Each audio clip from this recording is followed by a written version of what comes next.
तो अब हम 3 अंक वाले प्रश्न और उसके अध्याय के बारे में चर्चा करेंगे। सबसे पहले 3 अंक में देखते हैं कि मुद्रण संस्कृति और आधुनिक दुनिया, ये 4 अंक का है, जिसमें 3 अंक का 1 अंक का है और 4 अंक के प्रश्न 3 अंक का 1 प्रश्न आने की संभावना है। हो सकता है कि 2 अंक के 2 भी आ सकते हैं या 1 अंक के 2 और 2 अंक का 1 भी आ सकता है, लेकिन अधिकांश इसमें देखिए तो मुद्रण संस्कृति और आधुनिक दुनिया में पहला 1 अंक में क्या आ सकता है? कैलीग्राफी क्या है? क्या है?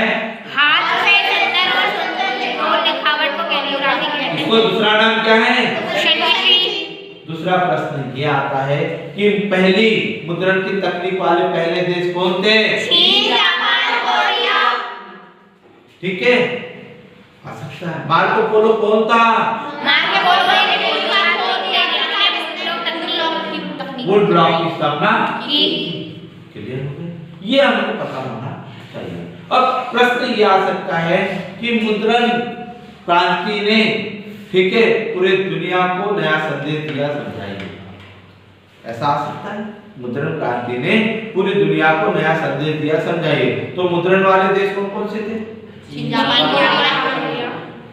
ठीक है, यूरोप में मुद्रण का विकास हुआ था क्या? नहीं।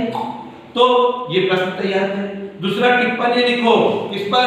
गुटेनबर्ग और वर्नाकुलर प्रेस। गुटेनबर्ग पर टिप्पणी लिखे तो मुख्य बिंदु याद रखो। गुटेनबर्ग प्रेस का आविष्कार किसने किया था? किसने किया था?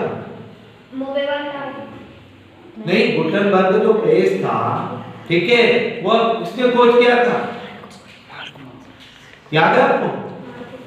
गुटेनबर्ग प्रेस जो है पहला प्रेस था। कौन सा था? पहला प्रेस। ये किसकी तकनीक वाला देश कौन सा था? चीन। इसकी तकनीक वाला देश कौन था? चीन। धीरे धीरे धीरे, और इसका विरोध किसने किया था? यूरोप में ये प्रेस छपाई नहीं था। जी सर, ये याद होना चाहिए। फिर उसके बाद vernacular press act. Vernacular press act कब बनाया हुआ था? किसने? वुड ब्लॉक की स्थापना हुई थी। जी सर। ठीक है, कौन था वो? Marco Polo. एक बड़ी मशीन थी, एक बड़ी मशीन थी प्रेस की, और यह भारत में इसका ये किया था 1857 में। इसको मूवेबल मशीन के नाम से जाना जाता है। ठीक है, और 1478 में क्या हुआ था? ये 1478 में वर्नाकुलर प्रेस एक्ट लागू हुआ था। और विरोध कब हुआ था? 1857 में। कर दिया, बंद कर दिया गया था। ये आपको ये बिंदु याद होना है। क्लियर हो गया? तो ये अध्याय से याद कर ले। उसके बाद संवाद में 3 प्रश्न मुख्य तौर पे याद करें। पहला, संघात्मक शासन की विशेषता। जी सर। दूसरा, एकात्मक शासन की विशेषता। तीसरा, स्थानीय सरकारें क्या होती हैं, समझाइए। और चौथा प्रश्न, भारत में भाषाई एकता को समझाइए। 4 प्रश्न हैं। ठीक है, क्लियर? तो इसमें अपन सबसे पहले देखते हैं एकात्मक शासन की विशेषता। क्या है भाई एकात्मक शासन की विशेषता? एकात्मक शासन की विशेषताएं हैं। दूसरा, केंद्र सरकार प्रमुख होती है। तीसरा, केंद्र सरकार राज्य सरकार। चौथा, क्या हो सकता है कि केंद्र पूरे देश में शासन। प्रश्न आया कि, ठीक है, मतलब प्रश्न यह है स्थानीय सरकारें कितने प्रकार की होती है, नाम लिखो। कितने प्रकार की होती है? 3। कौन सी?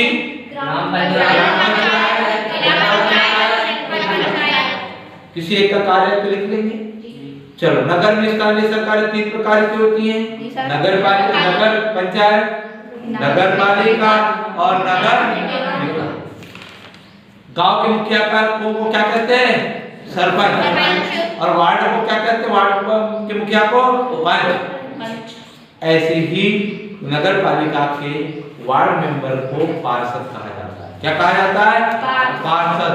और नगर निगम के अध्यक्ष को क्या कहा जाता है? महापौर या सभापति। प्रश्न ये आ सकता है कि हमें भाषाई भारत में भाषाई संरचना को समझाइए। तो भारतीय संविधान में कितनी भाषाएं हैं? 22।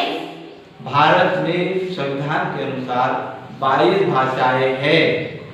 ठीक है, भारत में प्रत्येक 3 किलोमीटर में भाषा परिवर्तन होती है।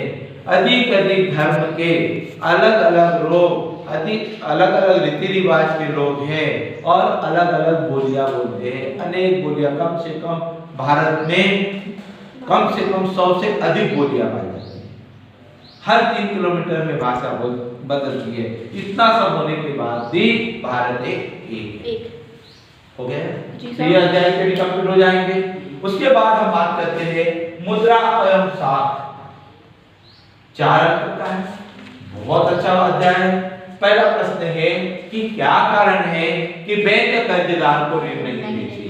क्या कारण है? पहला निम्न कारण है। क्या है? निम्न कारण है। पहला क्या कारण है? वो पहले से ही दूसरा अधूरी जानकारी नहीं है। तीसरा कागजात पूरे नहीं होते। ठीक है, और उसका बैंक रिकॉर्ड खराब होता है। इन 4 कारणों के कारण बैंक कर्जदार को नहीं देती। अगला प्रश्न ये बनता है मुद्रा के कार्य लिखिए। मुद्रा क्या है? मुद्रा के कार्य लिखिए। मुद्रा क्या है भाई? मुद्रा का अर्थ पैसे, रुपया, धन, कपड़ा है। मुद्रा के निम्न कार्य है। पहला कार्य विनिमय का, दूसरा कार्य निश्चित मूल्य होता है, तीसरा कार्य हस्तांतरण होता है, चौथा कार्य क्या होता है? इसको संचय किया जाता है, जमा किया जाता है। हो गया क्या? अगला प्रश्न आ सकता है कि रिजर्व बैंक के कार्य लिखिए। रिजर्व बैंक के कार्य लिखिए। रिजर्व बैंक की स्थापना कब हुई थी? 1 अप्रैल 1935। इसके क्या कार्य? निम्नलिखित कार्य है। पहला कार्य यह बैंकों का प्रमुख होता है, अर्थात बैंकों का बाप होता है। बैंकों को दूसरा कार्य बैंकों को पैसा देता है। तीसरा बैंकों पर नियंत्रण रखता है। बैंक खोलने की अनुमति रिजर्व बैंक देता है। बैंक खोलने की अनुमति रिजर्व बैंक देता है। इस प्रकार से आज हमने 3 अंक वाले 3 अध्याय बहुत बारीकी से पढ़े हैं। हमें सब आना चाहिए।